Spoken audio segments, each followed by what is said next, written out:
नमस्कार करो, स्वागत है आपका। जैसा कि आप जानते हैं, पिछले कुछ समय से हम राजस्थान सेट पर बात कर रहे हैं। सिलेबस डिस्कशन हमारा चल रहा था।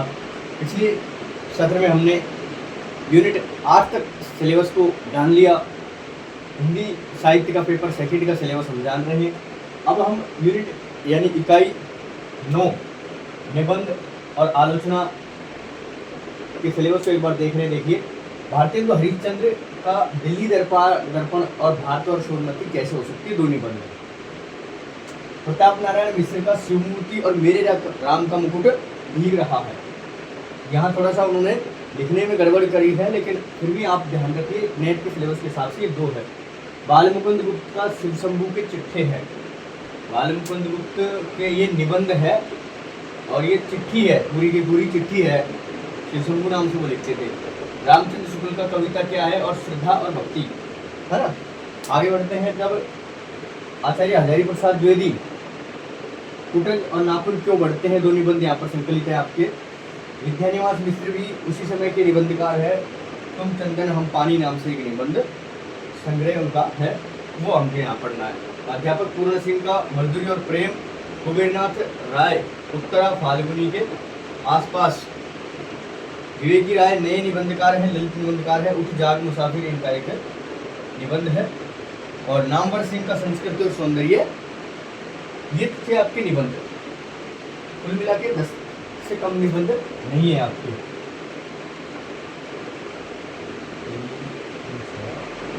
10 निबंधकार है और सबके एक एक तो एक ही है, बाकी 2-2 है। कुल मिला के 15 निबंध आपके यहाँ संकलित है, 15-16। अब आगे बढ़ते हैं यूनिट 10 की तरफ। गद्य की अन्य विधाएं।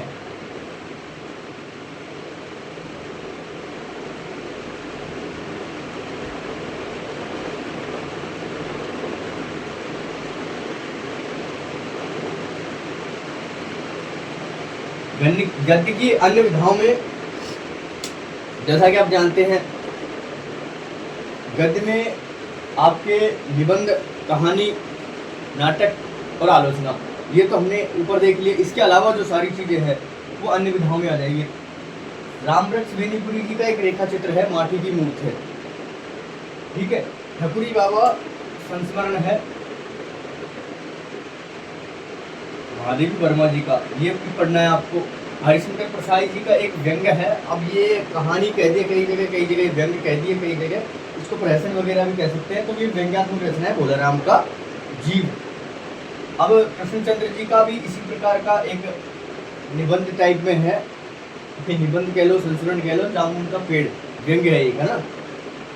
राहुल सांस्कृत्यायन जी की यात्रा वृत्तांत है, मेरी तिब्बत यात्रा। और अरे यायावर रहेगा यात्रा वृत्तांत आपकी है, अज्ञे साहब की। तो 2 तो यात्रा वृत्तांत हो गई आपकी, 2 व्यंग्य हो गए, एक संस्मरण हो गया, एक रेखा चित्र हो गया। अब चलते हैं, एक और रचना है रामधारी सिंह दिनकर जी की, संस्कृति के 4 अध्याय। ये सांस्कृतिक लेख है, निबंध की तरह ही है, पर इसको अन्य विधा में रख दिया, कोई बात नहीं। सांस्कृतिक लेख है, जिस प्रकार से आपके ऐतिहासिक लेख है ना कई, ये हड़प्पा मोहनजोदड़ो की सभ्यता के बारे में खोज वगैरह लिखी, वो सब है। इसी प्रकार का ये भी एक संस्कृति के 4 अध्याय। अब चलते हैं जीवनियों पर। 2 जीवनी है। शरद चंद्र जी की जीवनी लिखी आवारा मसीहा, किसने लिखी? विष्णु प्रभाकर जी ने। विष्णु प्रभाकर।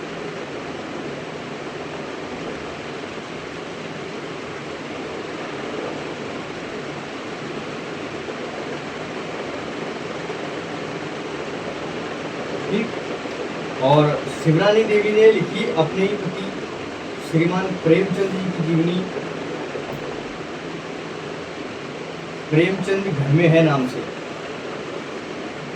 मतलब घर में किस प्रकार से थे प्रेमचंद जी, उनका जीवन क्या था, ये लिखा प्रेमचंद घर में, ठीक है। अब आत्मकथाओं की बारी आ जाती है।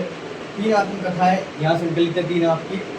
तुलसीराम जी दलित साहित्यकार थे, डॉक्टर तुलसीराम, इनकी है मुरधैया आत्मकथा। मुरधैया बेसिक तौर पर कहते हैं शमशान को, ठीक है। रमणिका गुप्ता नई महिला साहित्यकार है और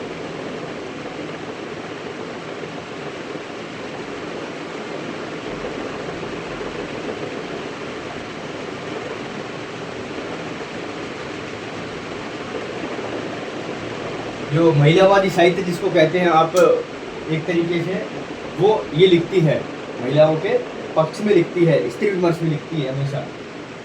और रमणिका गुप्ता की आत्मकथा है आप हुदरी। हरिवंश राय बच्चन जी को तो आप जानते ही हैं, इन्होंने भी एक अपनी आत्मकथा लिखी, उसको कई नामों से संकलित करके और छपवाया। एक का नाम है 10 द्वार से सोपान तक और एक का नाम है क्या भूलूं क्या याद करूं। तो क्या भूलूं क्या याद करूं हमारे सिलेबस में लगी हुई है, क्या भूलूं क्या याद करूं भी पढ़नी है।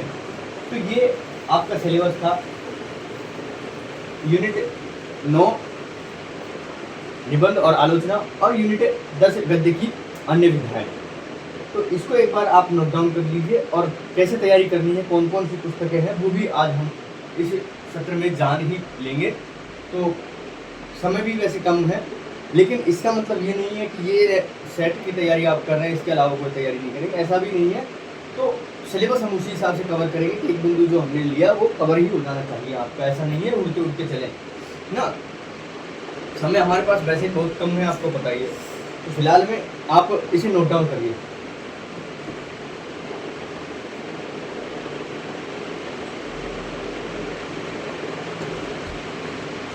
उम्मीद है आपने इसे नोट डाउन कर लिया होगा। तो पहले हम बात ये कर लेते हैं कि हिंदी साहित्य में कुछ कॉमन चीज़ें हैं जो इस पूरे सिलेबस में मेल खाती है आपस में यूनिटों में, और वो चीज़ें 1 से 2 बार आएगी। तो आप कहेंगे कि ये तो उस विधा का प्रश्न है, उस विधा का, तो कन्फ्यूजन नहीं होना है, आपको उस पॉइंट को जड़ से ही पढ़ लेना है ताकि आपकी 2-3 टॉपिक दोनों तीनों विधाओं में सीधा कंप्लीट हो जाए। समझने की बात ये है। तो वो कौन से का टॉपिक है, कोई लेखक है कि कोई कवि है, क्या है, वो जानेंगे पहले, सबसे पहले, है ना। कौन से कॉमन टॉपिक कौन कौन से हैं। आइए आगे बढ़ते हैं। इसमें कुछ आपको दिख नहीं रहा है तो कमेंट बॉक्स में कमेंट कर दीजिएगा, मैं वहाँ पर आपको एक बार और क्लियर कर दूंगा। हालांकि सिलेबस सबके पास रहता है, लेकिन इसको यहाँ बताने का जरिया यही है कि एक बार आपके आंखों में होके उतर जाए तो आप उसको पढ़ते रहें, है ना। यहाँ शायद प्रताप नारायण मिश्र आपको दिख रहा नहीं है, तो मैं एक बार और इसे क्लियर कर देता हूँ, ठीक है। प्रताप नारायण मिश्र ऊपर ही ऊपर भारतीय हिंदू साहब है, ये शिव शंभू के चिट्ठे है बाल मुकुंद गुप्त जी का। फिलहाल आपने समझ ही लिया है 10 निबंधकार है, जिनमें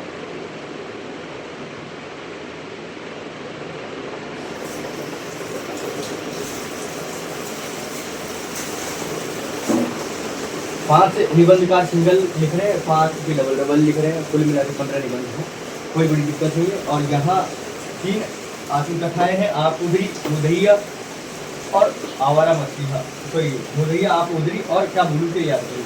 सबसे बड़ी आत्मकथा आपको ये मुदैया ही मिलेगी, है ना। अब प्रेमचंद घर में है और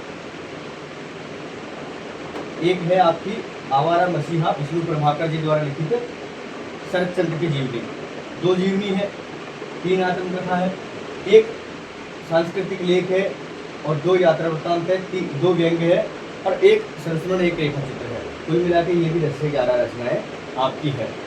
तो फिलहाल आप इस बिंदु को ही हम एंड करते हैं सिलेबस को, ठीक है। आगे हम बढ़ते हैं कि कौन कौन से कॉमन टॉपिक है जो आपकी परीक्षा में अक्सर पूछे जाते हैं और उनमें से कई प्रकार के सवाल पूछे जाते हैं, है ना।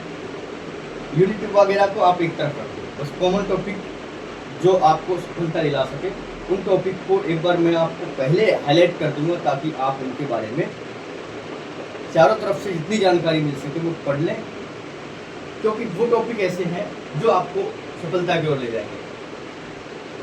आइए तब तक मैं इसको इरेज करता हूँ।